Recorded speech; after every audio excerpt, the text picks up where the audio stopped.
Hello guys, আসসালামু আলাইকুম। Welcome to my new blog video. আজকের ব্লগে দেখাবো আমাদের ছাদের সবজিগুলো পাড়ছিলাম।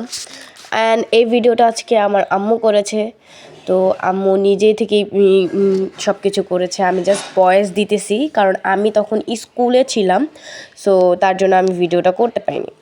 তো আম্মু এখানে আজকে রান্না বান্না করার জন্য সব সবজি আমাদের ছাদ থেকেই নিছে। তো বেগুন আছে, বেগুন গাছে মাশাল্লাহ মাশাল্লাহ আলহামদুলিল্লাহ এত সুন্দর বেগুন ধরছে, আর এতগুলো বেগুন ধরছে মাশাল্লাহ। সবাই মাশাল্লাহ বলবেন, অবশ্যই অবশ্যই।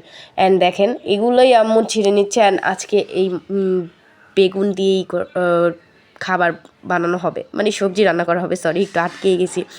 তো এরপরে টমেটো, আমি তো আগের ভিডিওতে বলেছিলামই যে আমাদের একটা টমেটো বাগান আছে। সো মানে ছাদেই এক সাইডে অনেকটা জায়গা নিয়ে টমেটো লাগানো হয়েছে।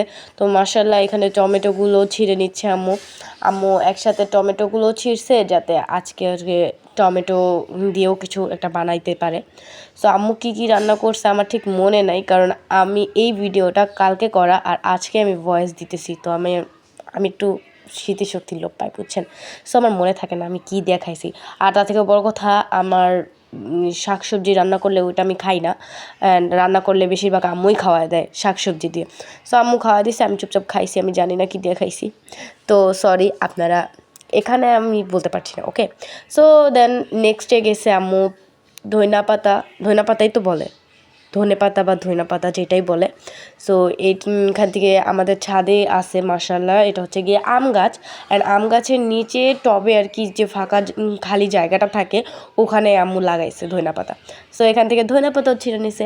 অ্যান্ড ভাই মাশাল্লাহ আমাদের তো এই দিক দিয়ে আমি বলবো আমার আম্মু মাশাল্লাহ মাশাল্লাহ ভেরি গুড।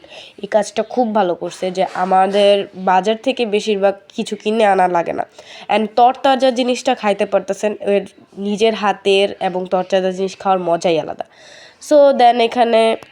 সো দেন এখানে মূলা শাক ছিঁড়তে এসে পড়ছে।